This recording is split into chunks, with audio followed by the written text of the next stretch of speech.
Take this mild drug and you will have a nice sleep without any nightmares. You're among friends here. You must trust us. You will sleep now. A long sleep.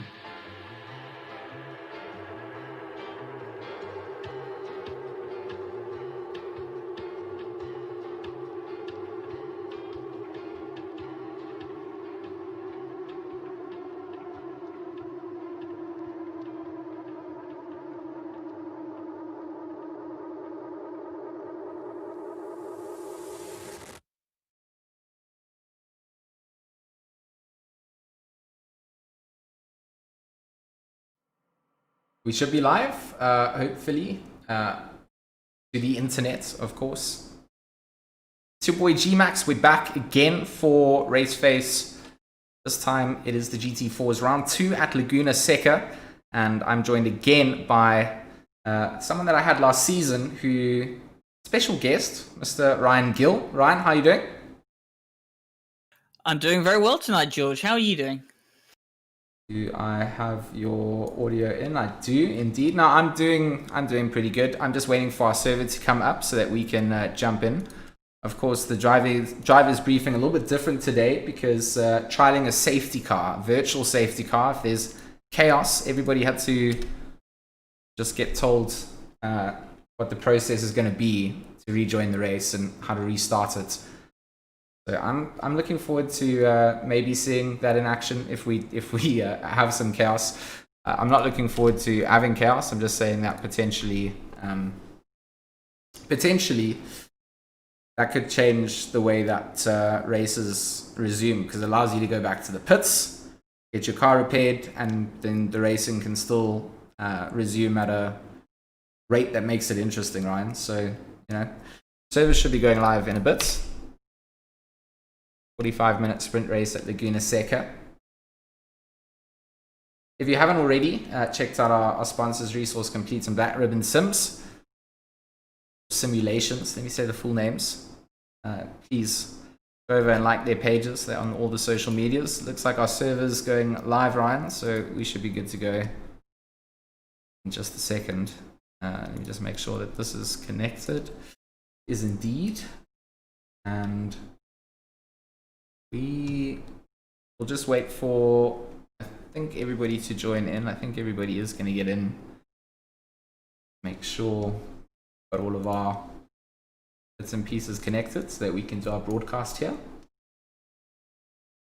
Ready to go. Voice to video is always out to sync here. I don't know why. So let's jump into our quali session here. Why everything has gone super small again.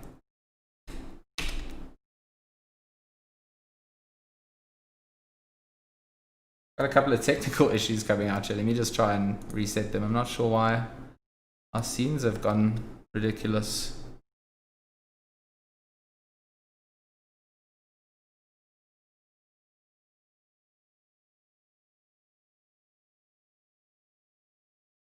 That's why resolutions have gone out of sync. Okay, got it. So a couple of technical issues being sorted out on track.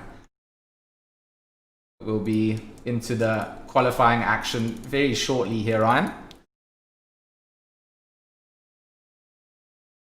Yep, cars making their way out on track for, well, I was going to say a lovely night race here at Laguna Seca, but I've just realized that qualifying is taking place at 4 in the morning. Yeah, it's an early start for the drivers, so for them it's going to be an interesting start to a very early cold. It's actually not cold, it's 18 degrees ambient with a 30-degree track temperature.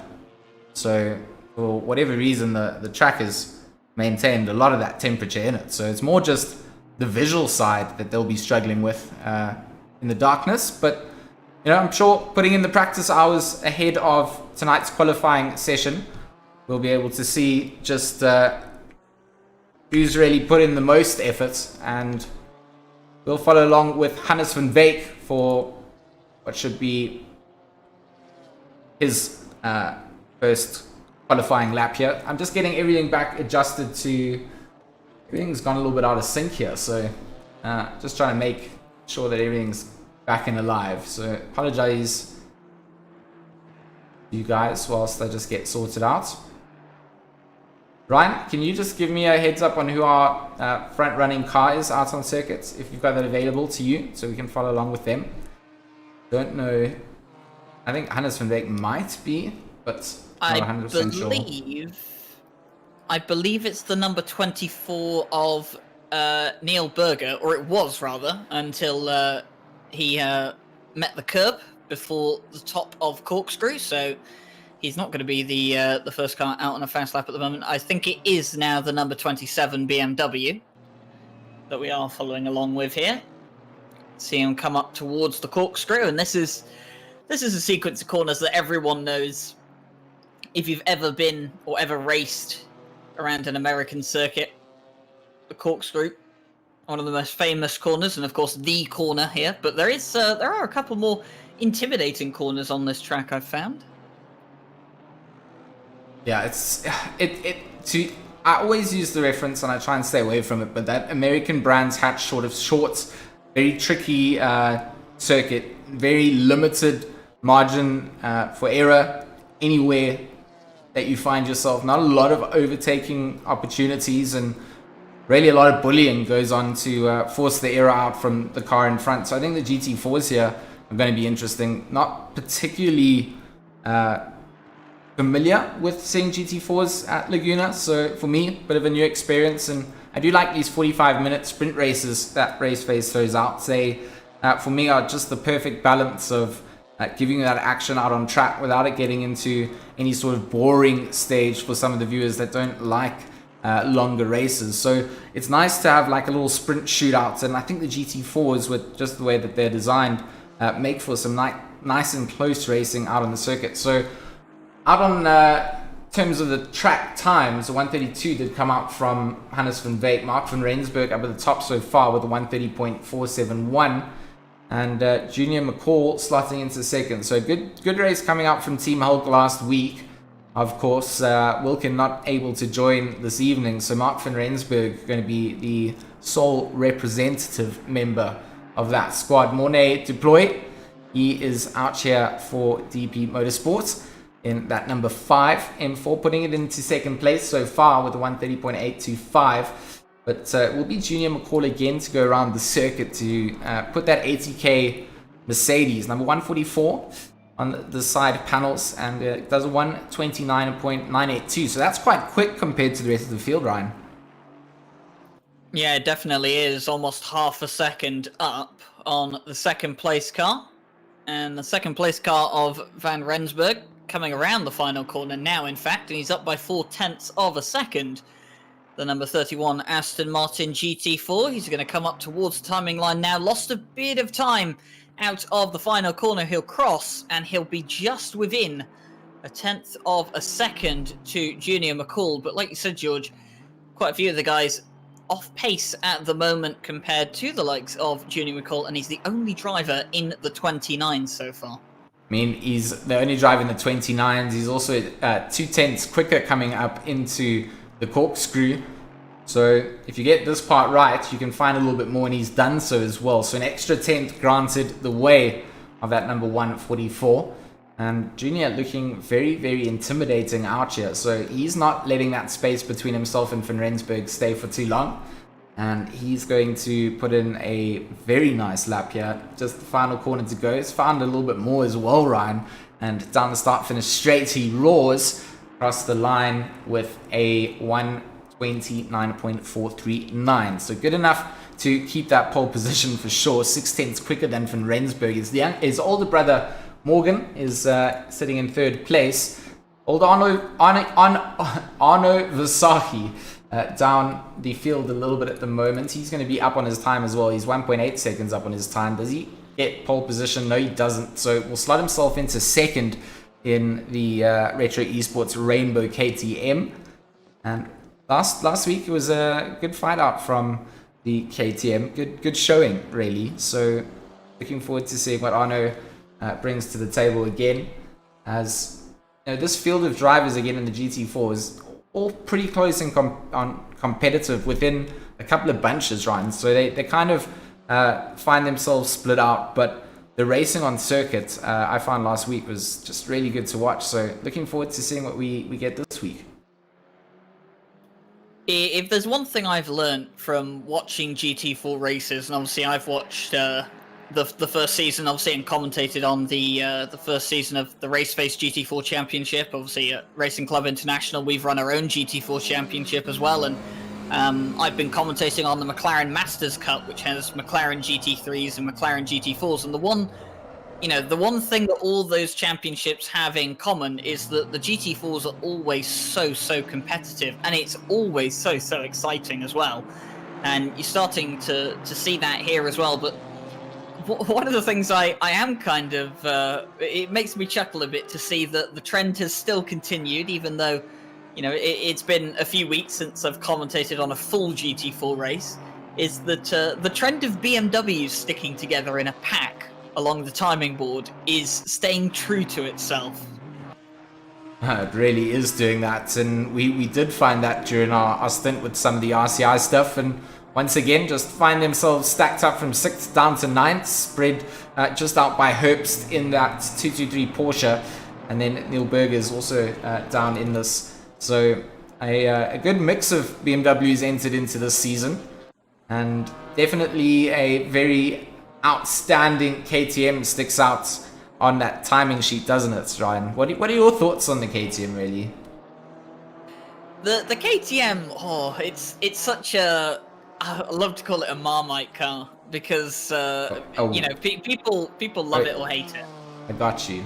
I think it's a fair reference point to it. It's to me, design-wise, definitely not 100% aesthetically pleasing. I think the road-going variant's a little bit cooler looking, a little bit more what I would go, but you can't have that here, so they bolt the roof on. It looks a little bit strange. I think JC in the chat described it as a tissue box. So shout out to our chat as well.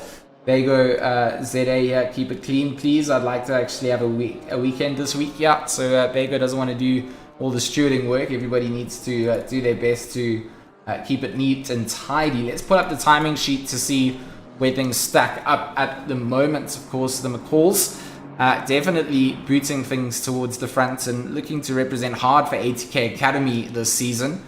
First and third on the timing sheets, with Mark van Rensburg from Team Hulk in there as well. He's going to represent hard with Shawwalker not here. Versace from Retro, he's got some work to do from fourth, but again, he's had some good races out on the circuit. Hannes van Wyk, the BWR team, Ryan, is a team that is pretty big in sim racing here. They've got a lot of drivers, so they used to race in some other series that I haven't had the pleasure of commentating on, so having them come over and do some Raceface stuff has always been a pleasure of mine.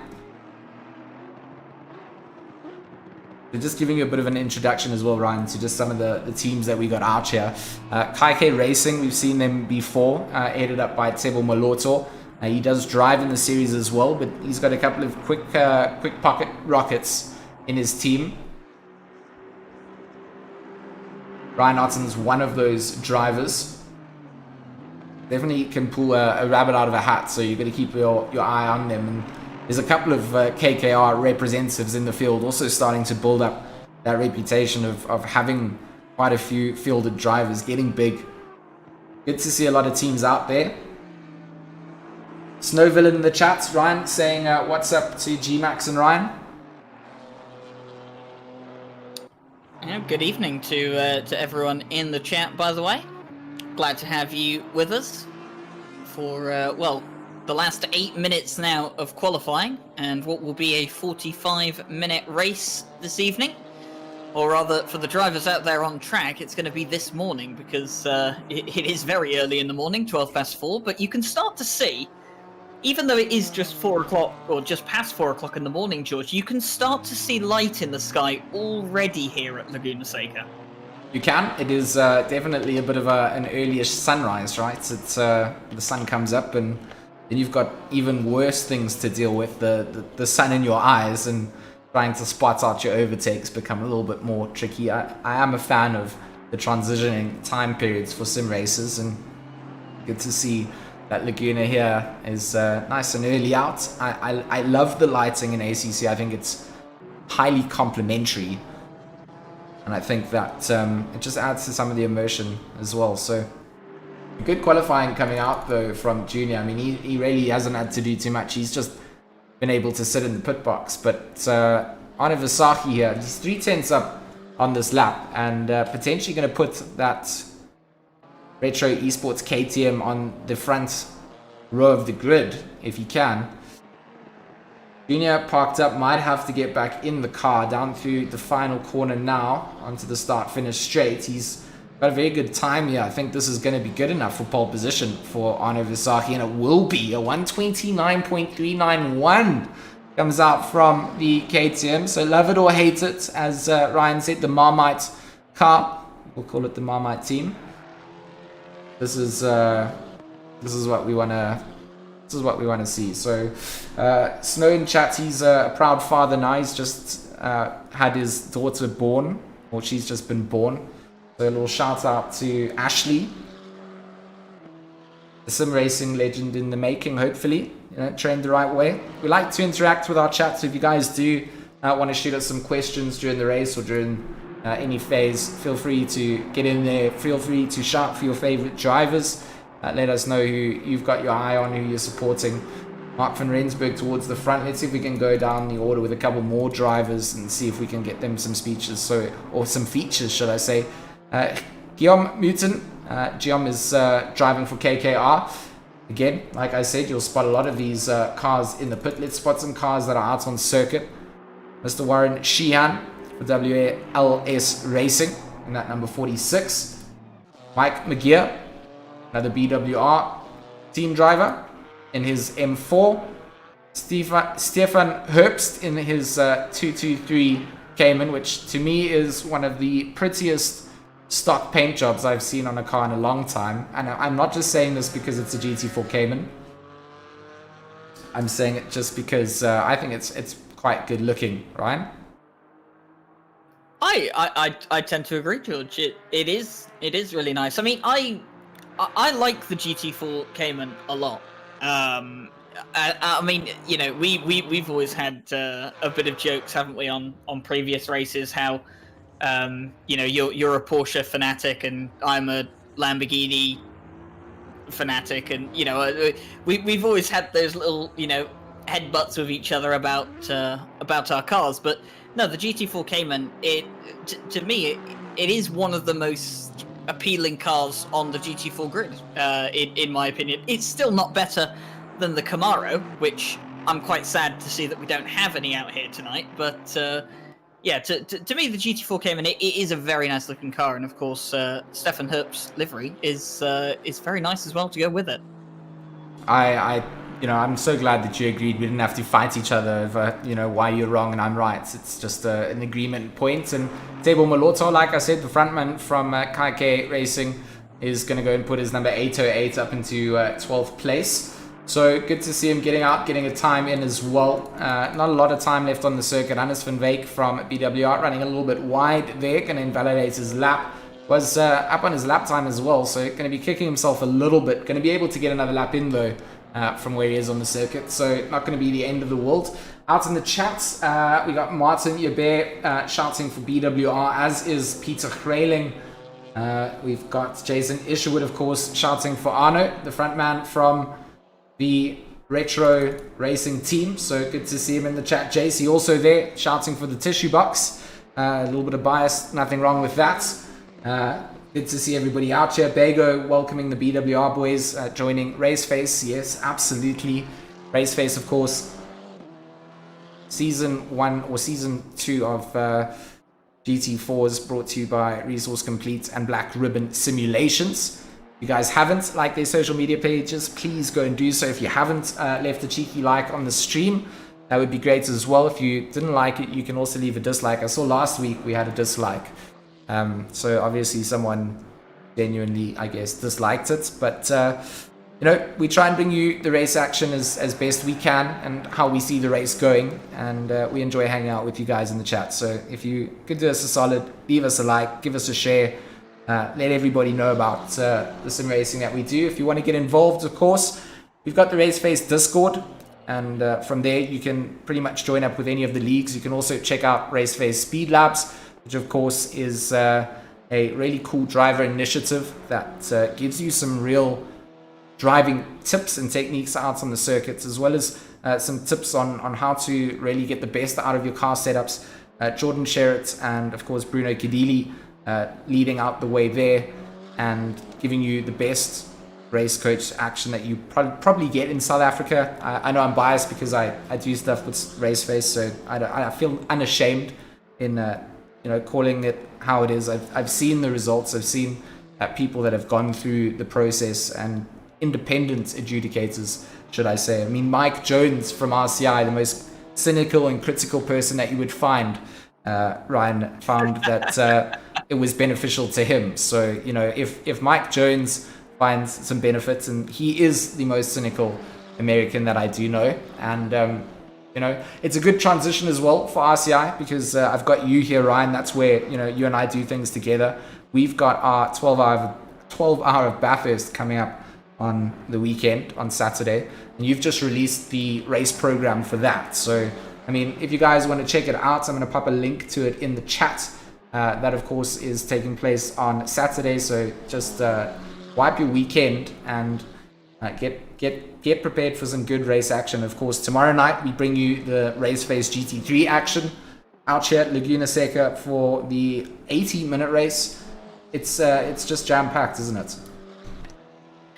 Yeah, I mean, we've got a race on here tonight. There's going to be a race tomorrow. Then, of course, you know, there's the race on the weekend, of which, you know, we've been looking forward to for months now. You know, the 12 hours of Bathurst has been something that RCI, well, I mean, even before RCI, we wanted to host, and you know, it's finally becoming real. It's finally happening. The program's out, and we have loads and loads of special news. Well, coming out over the course of the rest of the week as well in the build-up to that race. As qualifying comes to an end here, the timer has hit 0, so all of these guys will be coming around and finishing their flying laps. It is Arno Visahi that still leads in the KTM. He has provisional pole at the moment with a 1:29.391 of Junior McCall in the Mercedes. He's in the pit lane along with a good lap actually coming out here from Mr. Mutin. You know, he's found 5/10 suddenly, and this is a good final lap coming out potentially from the number 13. So let's see if he manages to wind it up, if it's not indeed an invalidated lap. And he does jump himself up to 5th place there. So it will be our front running or front starting BMW.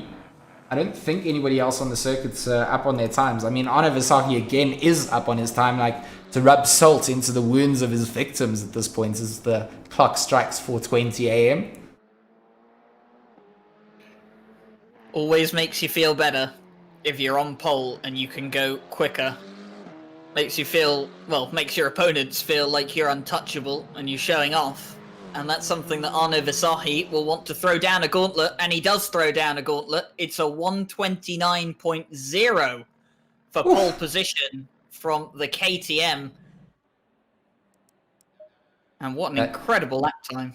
I mean, that was quick. And I mean, just looking at that front order, Junior McCall gonna start in 2nd, Van Rensburg in 3rd place, with Morgan McCall starting in 4th, Moodson in 5th, Ryan Ottens in 6th place, Hannes van Veek in 7th, Mornay Deploy in 8th place, Steven Blanche in 9th, Sebo Malotto in 10th, Warren Sheehan in 11th, Jandre Brits in 12th, Stefan Herbst in 13th, Neil Berger in 14th, Sean Skitter in 15th, Mike McGear in 16th, and 17th for Terence Ferreira. So Ryan, that surname, number 15, or in 15th place, is Skitter. That is how it's pronounced. I was given inside info, and I want to share that with you as well. Skitter. Okay, got that one. Got that one memorized. I've been working hard on South African names. I mean, primarily because obviously I've started to do a lot more streams with South African drivers in them. Hence why I'm Ryan. I mean, the chat literally agrees that you do Afrikaans surnames better than me. I mean, you say Arno Versace's surname better than me. Versace. I need to get my chrs right. But you know, I'm a Afrikaans in training. A lot of the Afrikaans surnames I'm not 100% good at, but you know, we do our best out here. You guys love us. Even if you don't, you should just love us anyway. We try our best, and Ryan probably from the UK does do a lot better. 10 seconds almost on the clock, which is then before we start that formation lap. And I'm a little bit nervous here. I mean, we've got that trial safety car if things go amiss, but again, that's a trial thing, so we'll have to explain to the viewers what takes place if we get to that situation. I'm hoping we don't. I hope we have a clean start, a good race. But anything can happen out here. And good to see all the participation in the chat. Shout out there to Bartman BT. You see here as well. Welcome. Welcome. Arno leads us away. The start of our 45-minute sprint race. Gets cooled down a little bit, right, on this formation lap. It's always a bit of a...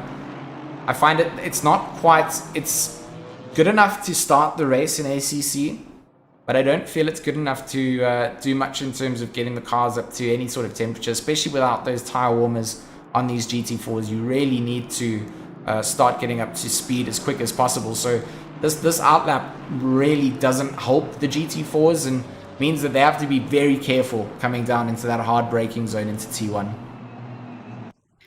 Yeah, it is touch and go in these cars, of course. Like you said, no tyre warmers, so they start stone cold on the grid, unlike the GT3s, which are pre-warmed. But kind of just a bit of an example of, like you said, everyone wanting to get on with it and get a move on. We saw Junior McCall overtaking Arno Versace about twice in the first sector, just, you know, wanting to get a bit of a move on with this formation lap. And you can understand why. I mean, you know, it's just past 5 in the morning, and although it is 30 degrees track temperature, which is quite hot for 5 in the morning around here, you know, those tyres are not going to be warm until they're up to racing speed properly after the first couple of laps. And like you said, George, we don't really hope to see the safety car procedure in effect here today, but of course it is there in the event that we do need it, and it'll be interesting to see if we do have to use it, how the drivers cope with it. But they'll start to line up 2 by 2 for the start of the race. Indeed, and this is where I always get a little bit more excited, start to get some goosebumps, because I know just the nerves inside these drivers' helmets are unbelievably simulated in similar fashion to what I would believe to be in other racing situations. I mean, it is fun. It is nerve-wracking. You want to perform, and you want to have a good start. So, as you mentioned, 2 by 2, they take to the start-finish straight and line up to start the race. Of course, Versace starts in first. Green lights are go at Laguna Seca for round 2 of season 2 of the GT4 season, and down into the Andretti hairpin round the outside. Junior McCall will have to go. He tries to cut back onto the inside line. Looked relatively clean coming down through the hairpin. couldn't quite catch all of it as it took place, as my camera apps refused to switch around between all the cars. But I can see quite a couple of drivers in the field still looking relatively all in the field. I mean, you can see on the track map that everyone's coming through as we just wait for our cameras to update. ACC just has a weird timing split for the first little bit, but it looks like Versace leads the way. Junior McCall in second place, Mark van Rensburg still in third, and Morgan McCall in fourth. Let me try and restart my camera app here, Ryan.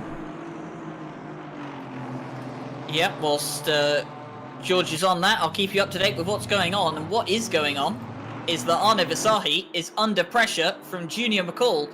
They've gone side by side on the exit of the corkscrew, and they're going to go side by side out of the corkscrew as well. And it looks like Junior McCall is just going to miss out on taking the position from Arne Versace. And now he's going to be under pressure from Van Rensburg into the final corner. The Aston Martin dives down the inside, and there's contact at the final corner. I think it's Morgan McCall has been pushed off at the final corner, and there's a melee as 4 cars are off in the gravel trap. I think that we're going to get a virtual safety car coming out for that. That looked like a massive incident that came out. I'm going to have to probably reconnect my my session here to get my broadcasting tool working again. Versace just completely leads the way here. I'm almost certain that we're going to see a virtual safety car potentially coming out, because that, at the end of lap 1, completely changes the outcome of this race. Yeah, definitely a big incident. At least 4 cars involved there, but it is Arne Versace who has kept out of it all and is still very much in the lead of this race. Van Rensburg got that overtake done into the final corner nice and clean over Junior McCall, and he's sitting in second place. Junior McCall, of course, in third, and then, well, the entire order has just changed up from 4th downwards because, of course, we had that accident in the final corner. So it's Muton in 4th, Blanche in 5th, Maloto in 6th, Van Rijk in 7th, Duploy in 8th, Sheehan in 9th, and Berger to round out the top 10. But one of the big pieces of news is the fact that McCall and Ottens, who were actually quite high up the order, are now right towards the back after that final turn melee. Definitely not what they wanted to have happen to them at all. And, you know, it's so difficult because I don't think I can get back enough in the race to see what really caused that whole pile-up to come through. But for now, it really has just changed the way. I mean, Versace really has absolutely nothing at the moment. He's 2.1 seconds up the road here. And bit of a disappointing start coming out from the pro drivers at the end of the first lap. But it does mean that it is good for Versace in terms of his team position. He wants to be up there. He's also had a good beneficial place from this. He sits in 4th for KK Racing. So for some drivers who lost out, a lot of drivers have also gained out from it too. So it's that double-edged sword. Some people are sitting back feeling really hurt out by that. The likes of Morgan McCall. And he was in 4th place up until that moment, down into 15th now.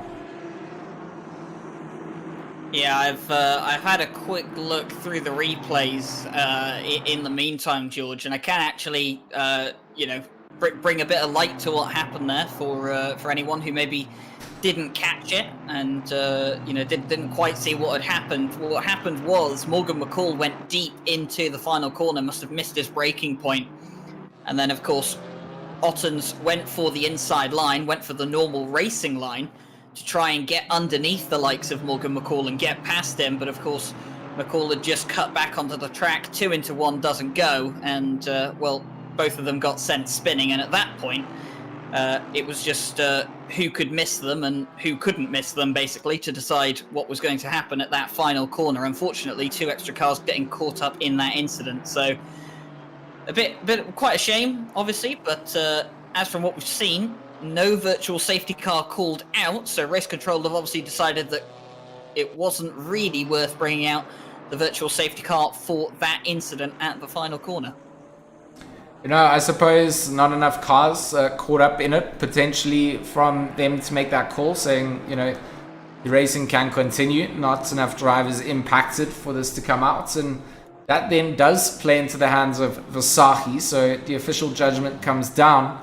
And the fight will have to then be down to the likes of Mark van Rensburg here and Junior McCall. They need to chase down on one another first before they can even make up place to the likes of Versace. He is closing down Mark van Rensburg. He's got Versace in sights, but it's, you know, 2.1 seconds up the road. It's a gap that you're not quite happy with, you know, seeing. So you're going to keep trying to get that lower. It's all about just tracking, I guess, Van Rensburg and McCall's progress to one another. And once again, Versace down the start-finish straights has extended that gap up, and McCall just sort of hangs out in the same sort of space that he was in. So out on track, a lot of cars not really in positions to have fights just yet. Warren Sheehan potentially has Neil Berger breathing down his throat. Holding off that 6th place is Sheehan, and Berger like to take that off of him. Yeah, definitely would. The BMW stalking down the Aston Martin. And, well, the BMW's having quite a good start to this race so far, it seems. 2 of them running in the top 5 with Muton and Van Week. And they'll be looking for another good result. It does seem to be a popular car, the BMW, in the GT4 class, even if its pace isn't always representative of the amount of people that pick it.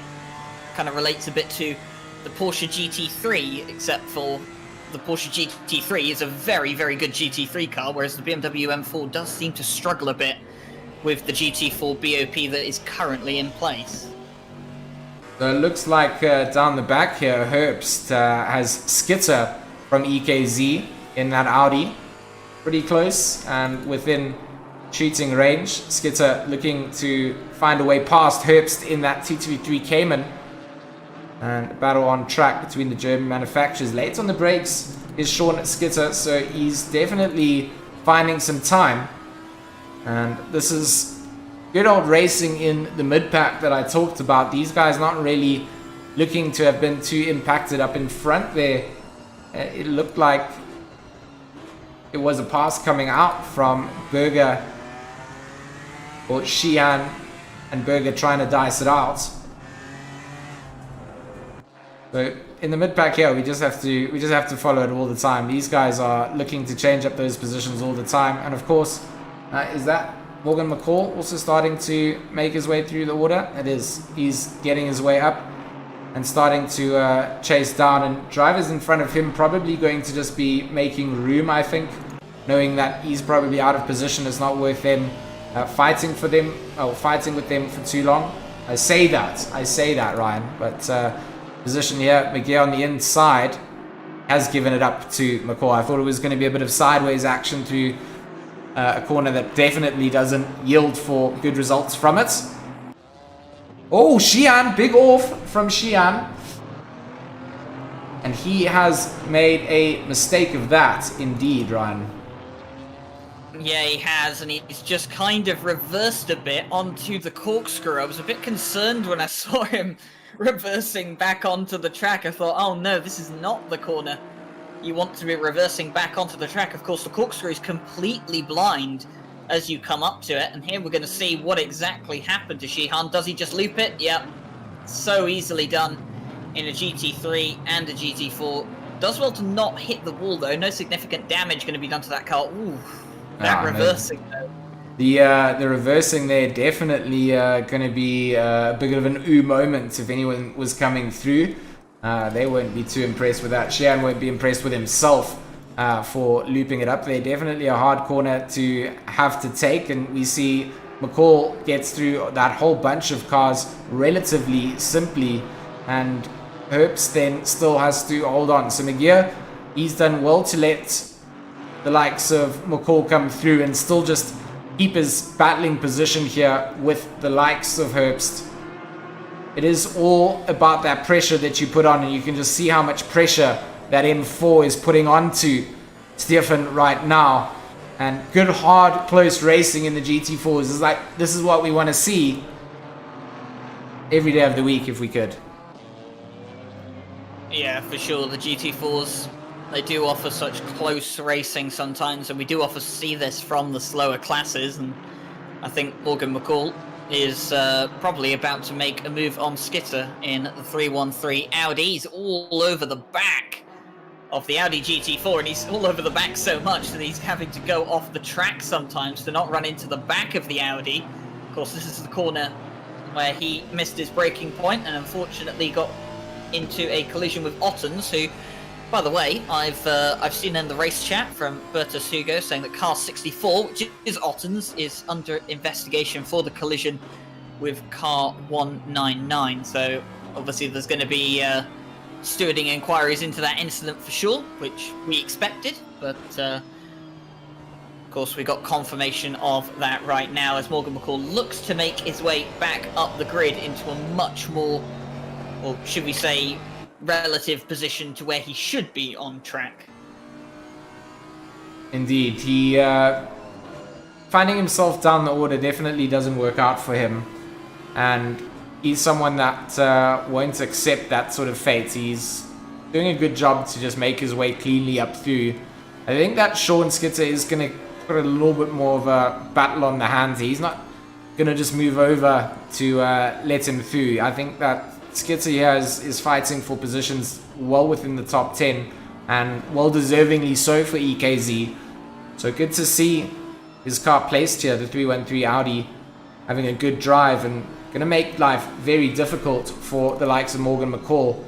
And I don't think Morgan's going to like this too much. It's going to cost him time, and that time up towards the rest of the pack is going to increase if the battle holds up. And together they make their way through, and they've already caught up to the back of Berger. So if you go to the front splitter cam of Skitter, you can now see that Berger is within sight here.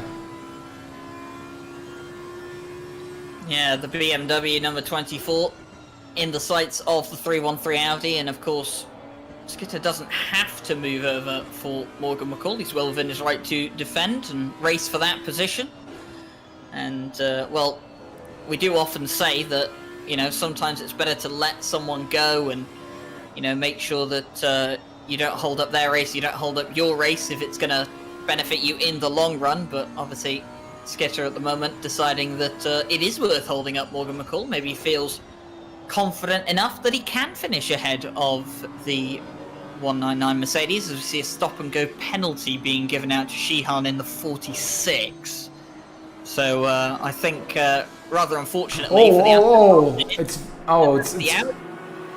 it's all falling apart there, Ryan, as Skitter goes wide, and that's going to allow McCall right through. Might even allow Herbst to get on through. He's lost a lot of time coming up to the corkscrew, but luckily for him, the sort of narrative of Laguna being so tight and narrow and windy, not a lot of places that people can really go, and we'll get his 313 Audi back into that racing line and racing position. But look at that battle behind him. McGear darting all around the back end of Herbst and that Cayman, and this is really proving to be the battle that we wanted to see on track. Might not be towards the front of the order. I mean, I know that Junior McCall is starting to get onto the back of Van Rensburg. We can check on that in just a few. But right now, this is just great driving coming out from McGear as well as Herbst.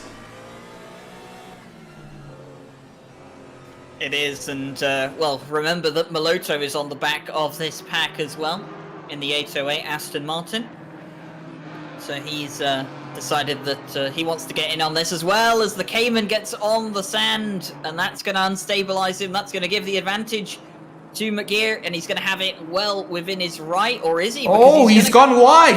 He's gone so wide there. Malotto now, are they going to go 3 wide? They won't be able to. Malotto's going to sit back, but 2 wide they might go, and they might go, and they will stay together. I thought there might be a touch, but this is driving. This is class. Up to the corkscrew. Now they stay side by side. I threw a bit of Afrikaans into that as well, and Now down into the corkscrew. The Cayman edges ahead, but look at this. Deploy is also entering into this. Malotto trying to see where he can squeeze through. A little bit wide goes McGear, and over the curb he goes. Big step up from the Cayman. He's given the position wide, and McGear will slot himself through, and behind that Malotto and Deploy will go side by side. Will Malotto try and find his way into the braking zone here? He is on the inside, trying to cut it through. Space given by Deploy, and down the start finish line they will drag it out. But what a bit of racing coming out into that closing sector of the race on lap 9, I believe it was. Lap 10. Massive respect to everyone involved there to keep that clean. I've never seen two cars go side by side through turn 6 before the corkscrew, but well, now I have. I thought, yeah, I did not think it was going to work out, and for whatever reason, the racing gods out there, bless them, and everybody managed to come out of that, and all 4 cars stay out and now have got themselves those respective battles. I mean, it looked like a 4-way car battle, and Herbst they're going to be upset that he lost out, but what a drive, and McGear really deserved to get that position out there, because that was the racing that you don't often see at a circuit like this, and you don't often see it ending up in a good maneuver. You know, normally see something going wrong or someone's made a mistake, but that was just some classy driving, a little bit of loss of control of the car potentially from the Cayman, but did a good job to get it back under wraps and get back on the power, and still, he's well within reach of that number 70 in front of him. So good fighting coming out. Let's go and see what Van Rensburg and young Junior McCall are up to, as the number 46 of Sheehan clears that stop-go penalty, and a lot of pressure starting to be put on here from Junior. Yeah, Junior McCall, he wants that place back, doesn't he? I'll tell you what's going on at the back, though. I think Malotto is under a bit more pressure from Deploy, and actually Malotto is going to go for a dive on Herbst. Down in towards turn 2, and the Aston Martin's going to get through, and now is the BMW of Deploy going to have a chance on the Cayman as well. He's going to be forced to the outside line, but he's going to have so much more traction. I'm going to get a 30-second replay of the overtake that comes down here, because I mean, obviously Malotto here from Deploy being pressured so much coming down towards turn 1, and he spots that inside line coming through. The space is given, of course, by the Cayman, doesn't turn into the apex. So again, it's all about that respect on track, and a good observant move being made there whilst under pressure, and then kind of hands off the fight behind him. So what a drive, what a move from Malotto. Deploy and Herbst then left to fight behind, and Deploy actually gets through. So Herbst losing out big time now, dropping down the order. And not looking good for the sole representative Cayman at finding that top 10, because it just got robbed off of him by Malotto, and in a very, very interesting fashion. Yeah, I think Herbst was a bit too generous to Malotto when he saw him on his inside. I don't really think he had to give that line up. He was well entitled to keep his line. Obviously, probably thinking that if he did keep his line, there might be an accident in there, but, well, he'll live to fight another day, and that's probably the most important thing out of all this, as Berger has made a mistake in the number 24, and I think he's allowed McGear to go through. Yes, he has, and that's going to mean that Skitter is now right on the back of the number 20, well, the number 70 BMW, rather. Big pressure coming out for sure, and it's always good to see that once that small mistake is made by someone, there's a chance to fill those empty spots. Everyone here keeping themselves well within arm's reach of the cars in front. So if you do take a little bit too much curb or find yourself playing on the sand, suddenly that position's gone, and we see another car off track. That's Sheehan, I believe, again. That's gone off track. A big dive coming out from Malotto. What has happened there? He's made a big mistake coming through. Is going to give the positions back. Has survived through. We're going to have to catch that one as well, Ryan. Yeah, not entirely sure. Ooh, there, and there's been a melee as well. Sorry, just to give you an update, as we're looking at the replay here, Skitter has actually had contact with another car whilst we're watching the replay, but here's Maloto coming up towards the corkscrew. What happens here with the Aston Martin? Does he... Oh, my. Oh, so well, he has missed the braking zone. He's also had contact with that Audi. And then after that, it looked like Maloto sent it onto the inside curb too. So, doesn't look like it's gone well for Maloto and Skitter. Maybe getting a little bit too eager there, as that move that he had pulled on to the likes of Herbst in that Porsche. Maybe a little bit, giving a little bit too much confidence coming through. So he's now found himself behind the likes of the Cayman that he had overtaken earlier on. Up towards the front of the order, let's just give a little update as Arne Versace just slaps people around at this point. I mean, the KTM seems to be untouchable as Van Rensburg and McCall have been caught up in their own battle. I mean, 11.4 seconds is the gap that Versace now has. He is pulling lap times that are not really insanely fast compared to the rest of the field, but they are consistently good. And that's just what Arno needs to do. I mean, I say the rest of the field, he's doing 129.7s on his last lap. His best is a 129.4, so he's 0.3 off his best lap on that last lap, which would have been, just to show his consistency coming out. We see the sun starting to peak up, so if we get onto some onboards, we'll probably be treated to a couple of nice sunrise POVs, right? Yeah, the sun does rise fairly early around here, as you can see. It's just about to approach half past 5 in the morning.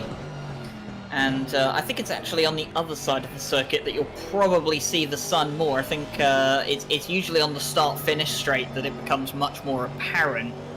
So we'll wait until these guys get around there. But of course, lovely, lovely lighting conditions that we have around here at Laguna Seca. And this is one of the things I do love the most. Change of lighting conditions. It's so beautiful. And of course, that's going to be something that we observe quite well, George, isn't it, in the first 3 hours of the 12-hour at Bathurst that we're going to be taking part in as the commentary team. Absolutely, that's going to be a lot of fun. I mean, a 12-hour broadcast, we don't have huge commentary splits, so it's a little 4-man team really in terms of how many of us are doing comms, right?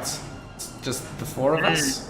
Yeah, so 12 hours between us. It's going to be a good broadcast for sure. And between that, of course, got the excitement of the GT3s here tomorrow. Hannes van Wyk going to get a lovely visor full of sun as we see it starting to peak the hills.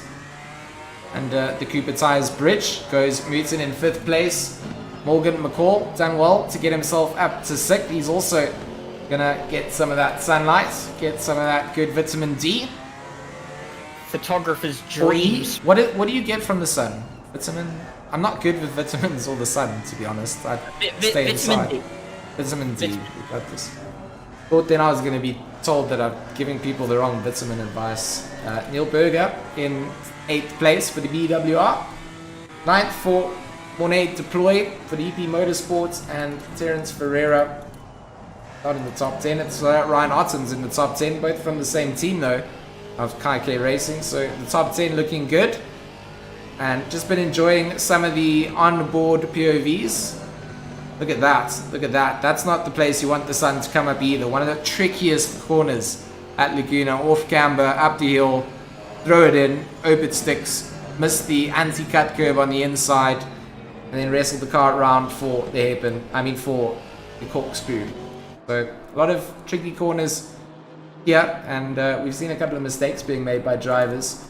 Junior McCall has got past Van Rensburg as a bit of an update, as a big slidey boy goes Van Rensburg in the background there. I'm not sure if we can jump far back enough to catch any of this. There was the move already done before the end of the previous lap, so it will be down to Mark Van Rensburg. Try and see what he can get done again as we just continue with the replay here. And a bit of a sad replay, really, because it just shows what has been. And that will be the position change coming out. And there was that bit of a slide coming out through the exit of turn 2. And on the track, looks like a couple of people getting a couple of timing split updates. Still looks like that mid-pack it's where it's at. McGear and Berger, they're not far off one another, and Deploy also within this. So, you know, we said we should have done a beep. Ooh, Deploy. He spotted that mistake coming out. So as far as the eye can see, he can't really get past here. But if any mistakes are made, Snardo Gray, number 5, is going to have a look onto the likes of... I think I'm going to theme that the Joker in front of him. I mean, that's the color scheme of the Joker, right? I think it could definitely pass as that. I think maybe it could pass as the Hulk as well, potentially. The Hulk has purple pants, right? As far as I'm aware, he does. And Yeah, so... I'm fairly sure in my assumption that he has green skin as well. I mean, you're right on that fact. So the Hulk or Joker themed Carve Burger definitely needs to be careful. They've got McGear. He's had a good drive. And he's just kind of got to make sure he doesn't let any of those BMs behind him get into this. If he keeps them fighting out, that works for him. We said time in, time out. You can get other drivers on circuit to have their own battle. You get that clean air in front. It's just takes you places. Makes you feel like you're Superman. You're pulling out NOS on the circuits. But all those little tents that you find where they're looking to try and overtake each other, what you want to have. Yeah, and big shout out to McGear as well, actually, in that number 70 BMW. So he didn't have a very good qualifying session, did he? Started last on the grid in 16th place, and now finds himself in 7th. Of course, you know, the biggest mover around the grid so far today. And, well, looking at the gap he's got between himself and Morgan McCall, I don't think he'll be moving any further up the grid, as we see Deploy in the background deploy himself into the gravel trap. And lovely shot there. Oh, that was, yeah, that rear wing shot with that sun in the background was it almost just, oh yeah, we're gonna get it again down the start finish straight. This is where photographers are going to be.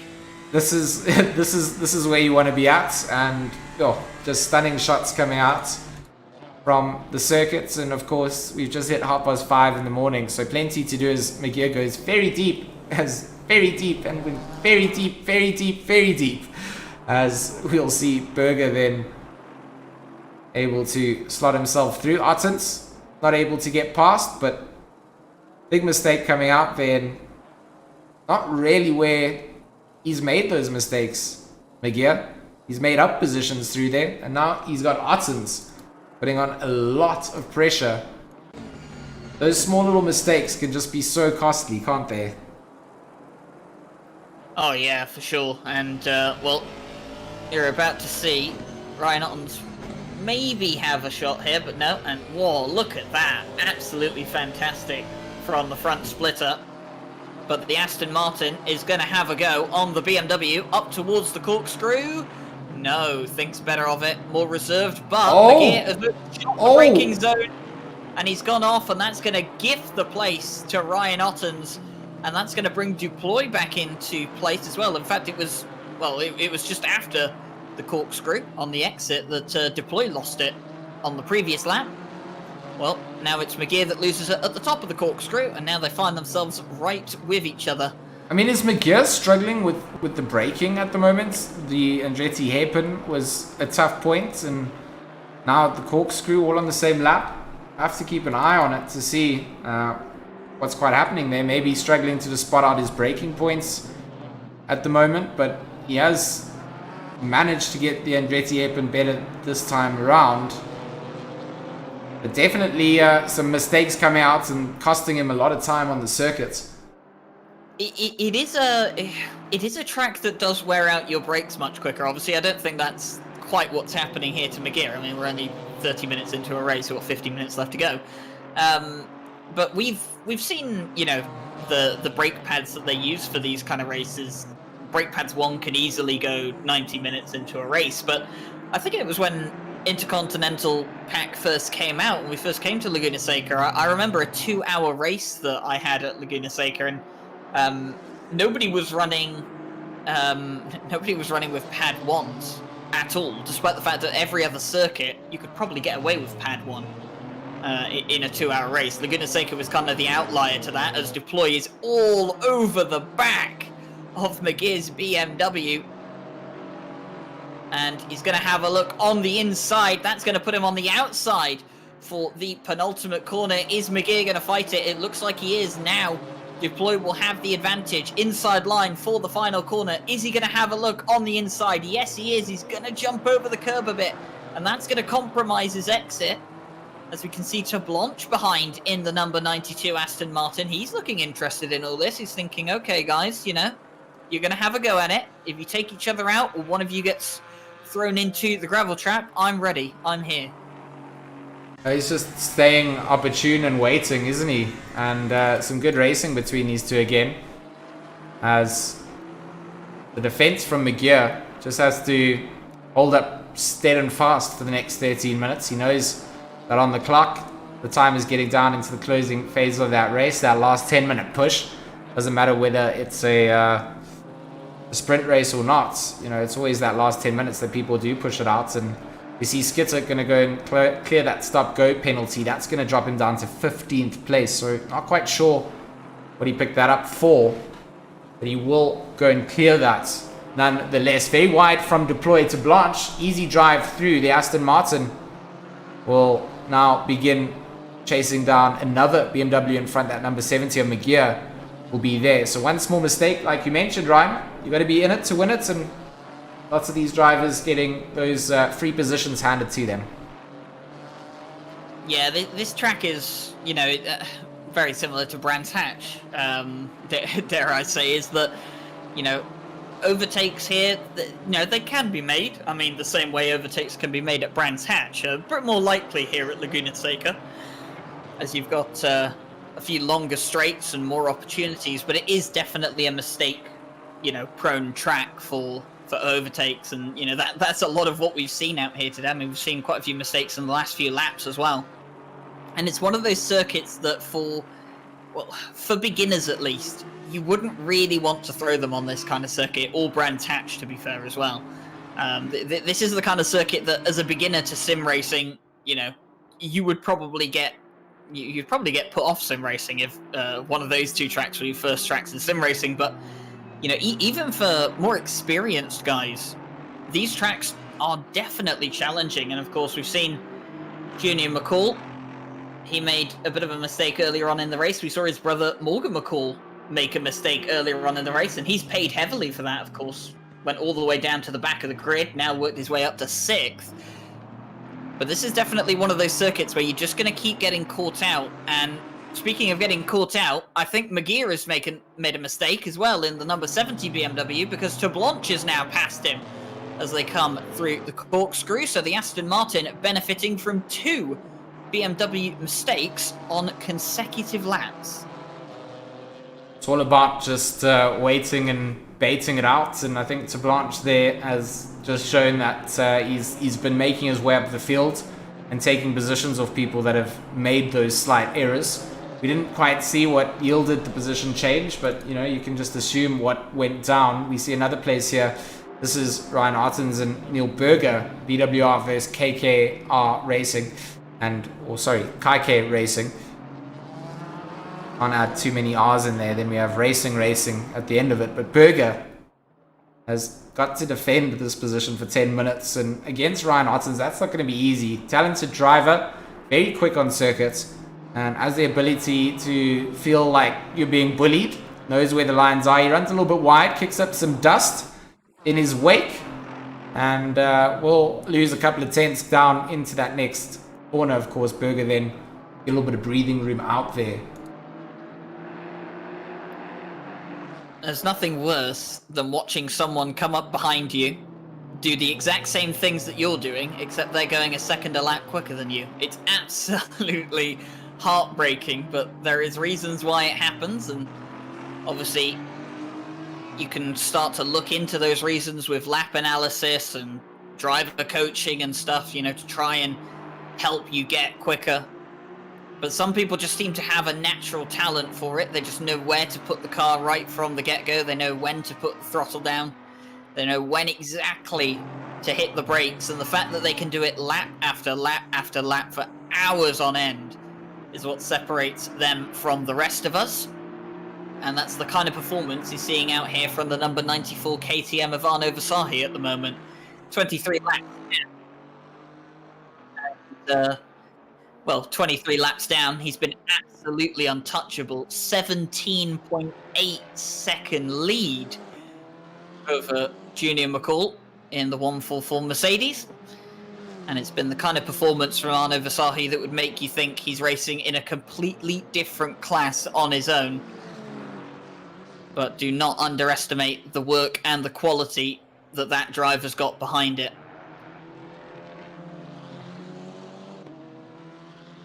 Ryan, I think what's also cool is that Versailles will be driving in the RCI 12 hour as well on Saturday, so get to see where they stack up. I know that Versailles driving. I know we've got a whole host of South African drivers that are entered into that. So I can give you the statistics about some of the nationalities we have competing, if you'd like. I would like to. So we have 25 South Africans competing in the 12 hours of Bathurst, and that's in fact the third highest nationality count for the 12 hours of Bathurst, only behind British and German. No, that's insane. I'm so proud of our ZA representation. Oof. Yeah, so lots of South Africans competing up and down the 12-hour of Bathurst grid. And, of course, you can support them live on Saturday at the RCI TV YouTube channel. But that's my plugs for the 12-hour done. And we'll get back to the action on track. And the action on track right now is that Morgan McCall has made his way past Muton.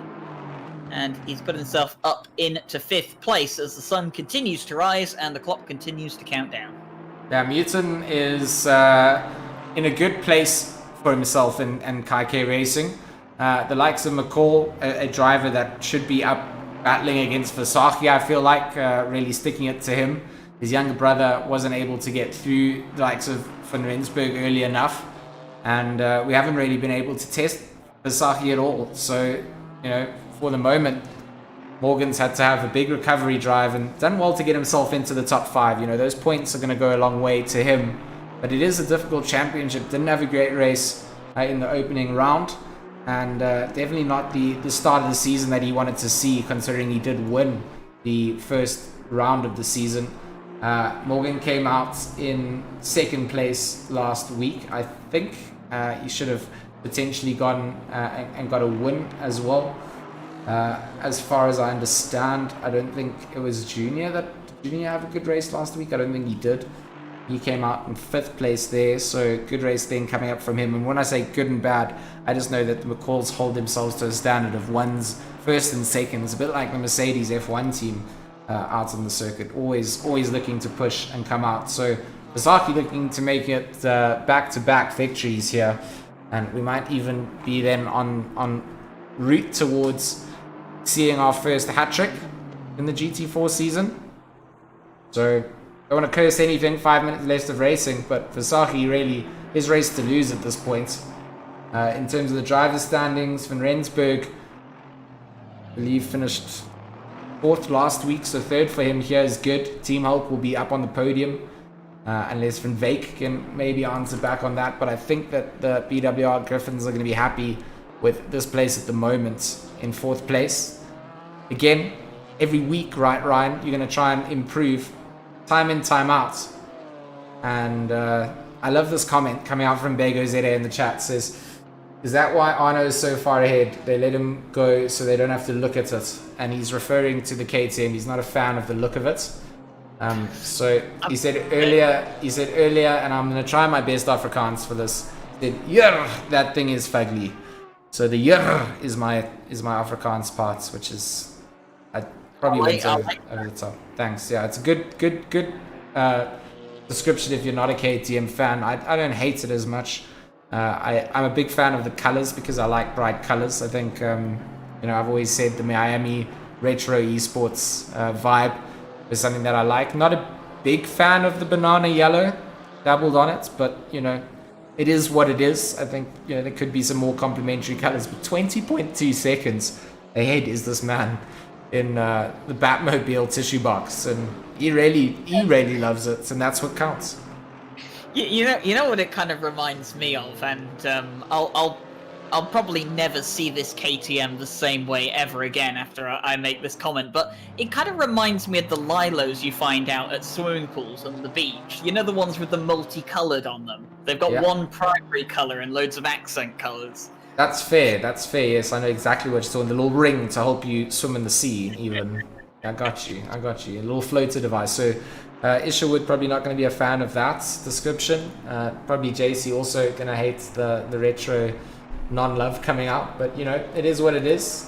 Bright colors, they sometimes attract the weird comments, and I don't completely disagree with you, Ryan, to be completely honest. I can see the vibe that you're going with, no matter the weather, no matter the color scheme out there. Raceface GT4 Season 2, of course, brought to you by Resource Complete and Black Ribbon Simulations.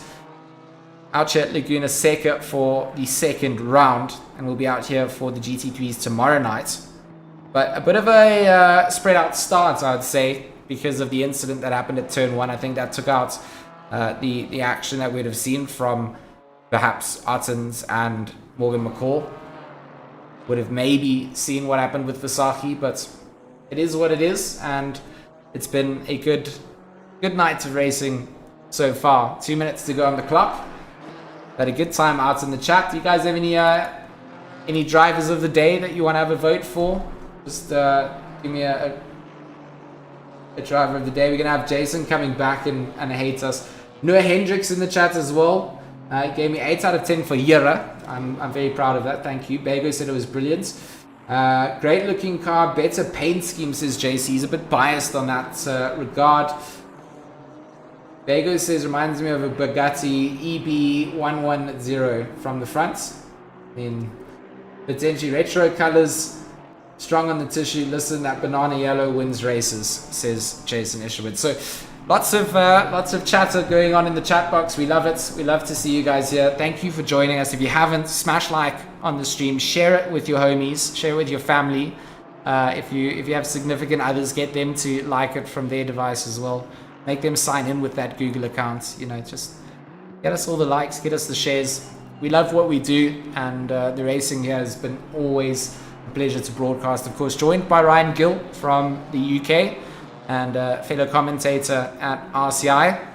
And Race Club International, been my home for a long time, and Raceface in my local place as well. So always cool to have the integrations and be able to talk about things. I love it, and I think the racing on circuit is one part of the skill set that comes through. I think these drivers really put time in, and they participate in the chats. There's Discord discussions, help that people need, and everyone's willing to reach out. And I'm really proud of where the sim racing community is going. It's very different to a lot of the other esports I've been involved with, and yeah, my soft and sad part is done because we've got a minute left, and Visagie still up at the front, Ryan. Yeah, he is, and just to touch on, what you were saying there about sim racing. Sim racing is very much still a niche, especially in esports compared to a lot of the other big series out there, and obviously I think that's probably why the sim racing community is fairly open to everyone, and for the most part very friendly, is because we want as many people in the world to enjoy this little bubble that we have here in the corner of the world as much as we can.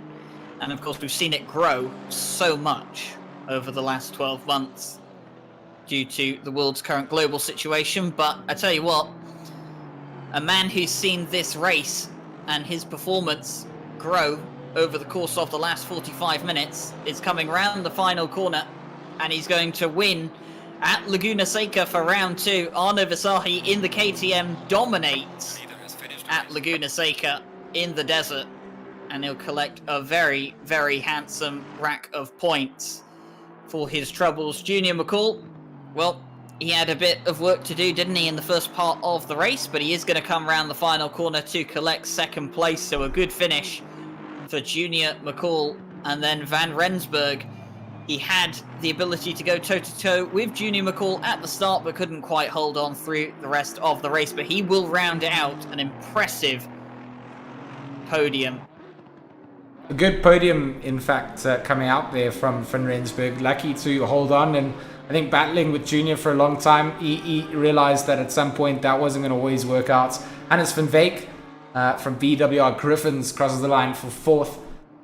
As Morgan McCall with a recovery drive. I think it was a good recovery drive down from the bottom of the order after T1, or the final turn of lap 1, up into 5th place and into the points. Mooten crosses over the line in 6th place for IK Racing. 7th will go to Blanche, and a good drive from him as well. We saw him just kind of progressing and taking positions off people that were waiting to give them up, and he was just willing to snap them up at any opportunity. Down to the line, Malotto and McGear will drive down. Does Malotto have what it takes to have it down to the line? I don't think he will. Mike McGear from BWR takes 8th place over Kaike Racing's Tebo Malotto in that 808 Aston over the line. And Ryan Ottens will then round out the top 10 after serving that stop-go penalty as well. So, Ryan, it really was a race that I didn't expect to have a start like that. I think that was potentially a little bit sad to not be able to see everybody fight it out all the way to the very end. But what a drive coming out from Visahi, and a brilliant drive nonetheless. So my voice is always out of sync on here, so I apologize for that. I'm going to go back to this race screen. I just couldn't clear the rest of the chat. So there we go. We'll have Ryan Ottens until he leaves the server. It's featured up here from Kaike Racing. There he goes. Sebo Malotto will then take to the